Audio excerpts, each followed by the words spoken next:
I've coached some of the strongest weightlifters and powerlifters in the world, and I can tell you that getting strong does not happen by accident. In this video, I'll break down exactly what I'm currently doing with my athletes so you can apply it to your own training. All right, in this video, I'm going to discuss with you three things. One, what do people get wrong about strength training for weightlifting? Two, what I do currently with my athletes. And three, how to implement that with your own athletes or yourself to get the best results possible. So first off, what do people usually get wrong about strength training in weightlifting? I would say there are a couple factors, but one of the biggest ones is they train with too much volume. They are doing way too much squatting, way too much pulling, way too much pressing, whatever it is, it's almost always too much squatting. They'll do giant squat programs that involve high repetitions, 8, 10s, many sets, do big squat programs they downloaded off the internet. They'll do something that's just way too much, not appropriate for the level they're at. In the kind of attempt to try and drive up their squat as much as possible, they do these kind of things that are just way outside of what they need, right? Number two, I would say, is too high of an RPE. And RPE just means rate of perceived exertion. All that really is a measure of how close or what the proximity to failure you're at is. So are your sets really grindy? Are you doing reps that are just really fatigued, way too high of an RPE, and just way outside of where they should be for strength development?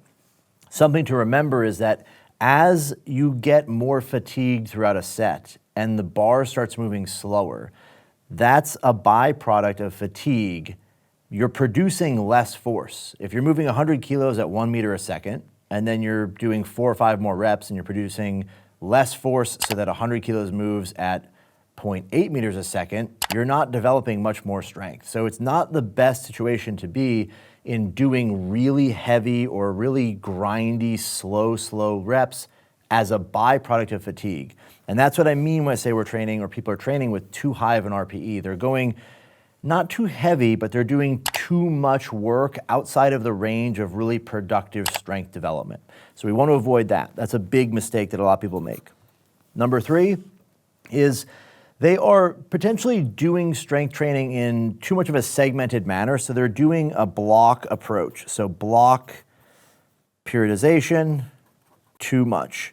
And this is not to say that block periodization is wrong. I think it's totally fine to do this. But I think in a lot of cases, people are doing strength training that is maybe way too block oriented, where they're doing high volumes, 8s and 10s for 4 weeks. Then they're shifting to 5s or 4s or something, and then they're shifting to doubles and singles. That can work fine. It's not wrong to train like that, but I think in weightlifting, it's not as applicable because you're basically taking periods of training that are gonna be very, not necessarily detrimental to the training, but you're not maximizing the amount of training you could be doing that's focused on developing the qualities you want for weightlifting. So early in that blocked style of programming, you're gonna be doing high repetitions, but nothing that exposes you to heavier singles or high intensity lifts that gives you a skill or gives you the feel for doing 1 rep maxes that is applicable to Olympic weightlifting. So I think that is not necessarily wrong. It's more that I think there are better ways to approach this than a block system. Real quick, if you're looking for a personalized, adaptive weightlifting program that's made completely for you and adapts daily to your needs, check out Weightlifting AI. It is the only product of its kind. It has been battle tested by thousands of lifters who are hitting PRs every day, and you can try it for 2 weeks completely free by using the code 2weektrial at checkout. It's the first link in the description of this video. The next, what do I do? How would I approach building strength training sessions for my athletes? I like to take an approach that gives me the exposure to the things I want, which are heavy singles, heavier lifts that are going to develop more strength adaptations, and at the same time, incorporate more hypertrophic work into the program without having to really add more and more sort of single joint exercises. I think a lot of times when we think of hypertrophy, we're thinking as weightlifters of throwing in, single leg squats or belt squats or curls or something. I like to use a system where my structured strength programs look like we're accomplishing 3 different things. Number 1, we're gonna do something like a top single. So we can look at something like a set of 1 at 1 by 1 at, let's say, RPE 7 to 9, 6 to 9 throughout the training cycle. What this does in the training program is that single gives me a very clear and accurate estimation of that athlete's current level of strength, because we're basically as close to testing their 1 rep max as we can be without it being really invasive. A single at 7, a single at 8 is not gonna wear you out, it's not gonna tire you out, it's not gonna be something that's super detrimental, but at the same time, right away, within any 1 week of training or any one, as often as we do this, any one session, we can tell right away, hey, you're way down or you're way up, or you're right where we expect you to be. So this is very nice, very beneficial. It also sets the tone for the rest of the session, which is where we do more of our strength development work. So after we do the single in the workout, we're gonna drop down and do something like 2 to 5 rep range. I oftentimes use triples, so let's just call it 3 by 3. And this is gonna be at an intensity or an RPE range that is most beneficial for strength development.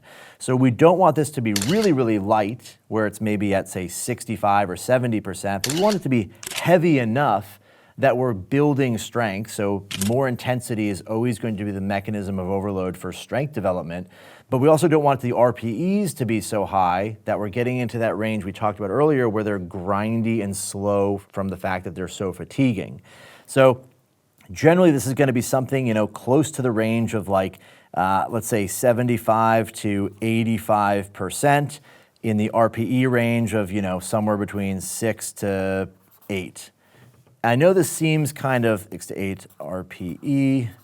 This seems like it might be a little bit too easy, but ultimately this produces a lot of very high quality gains. And I've used these methods very, very effectively with powerlifters and weightlifters to build their squat strength up quite a bit. So we have our single, we have our back off sets, and then after that we would decide, does our athlete need any hypertrophy work, and should we incorporate it right now? So we would maybe drop down again after this and do our hypertrophy work with high repetitions. So anywhere from, say, 6 to 10 reps for anywhere from 2 to 3 sets.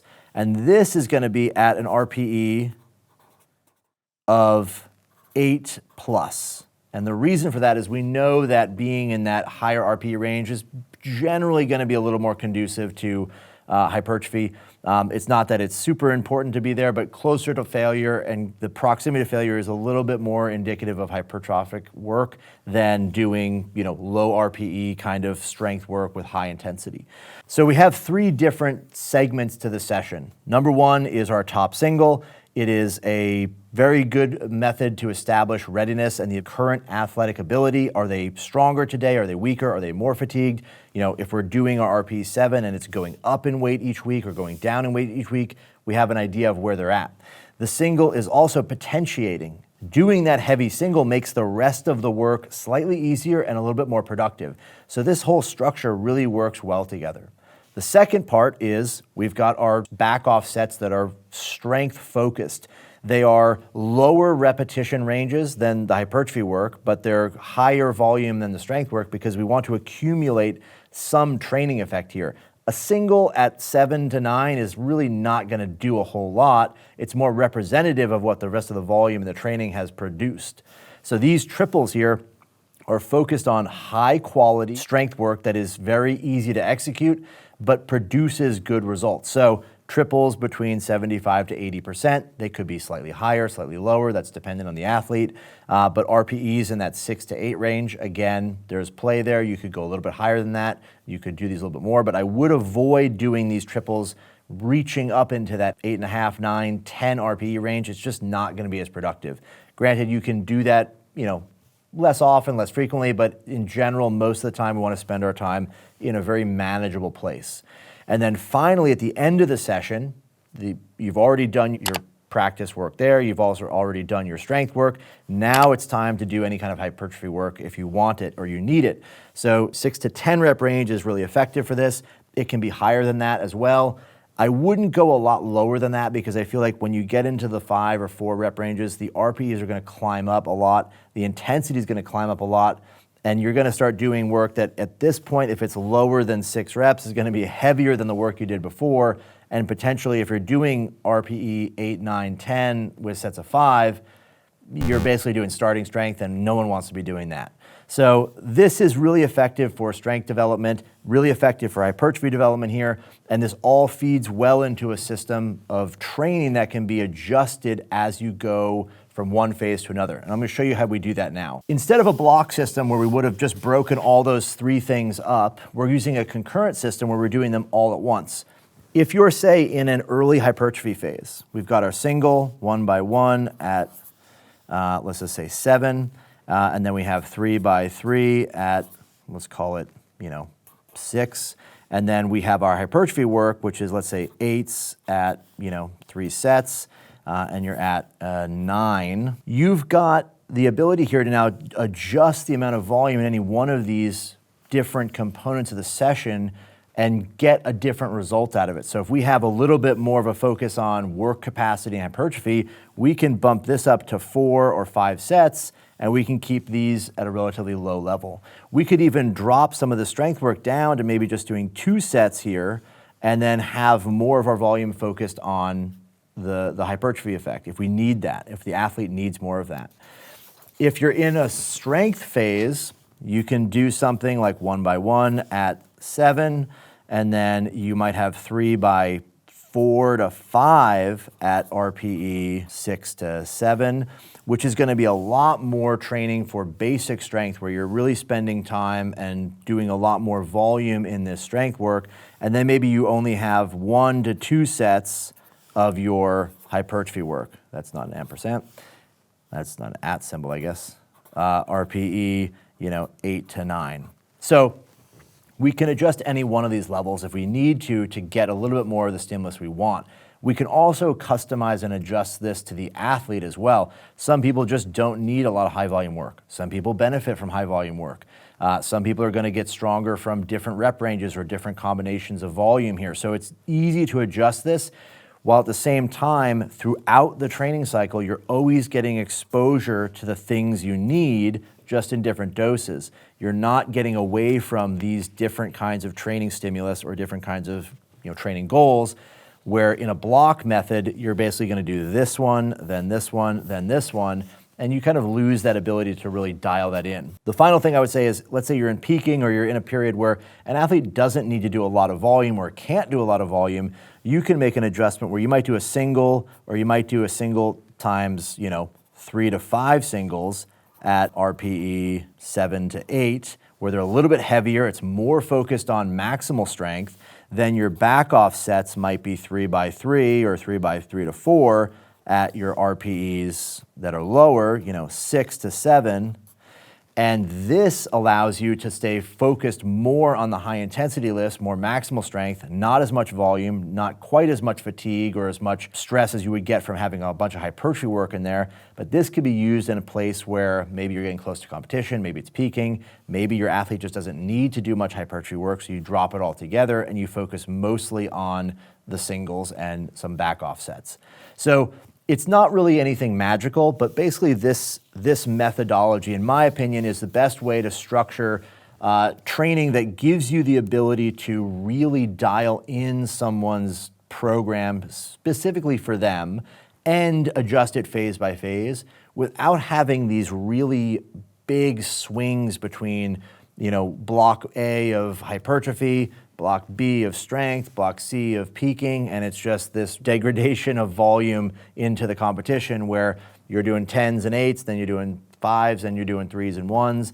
And in my opinion, this works really well. In my experience, it works very, very well, and I've seen a lot of athletes in powerlifting and weightlifting benefit from it immensely by driving their squat results up really, really high without having to add huge amounts of volume. In weightlifting, you cannot do high volume squatting and the lifts at the same time and expect the lifts to benefit from it and to go up.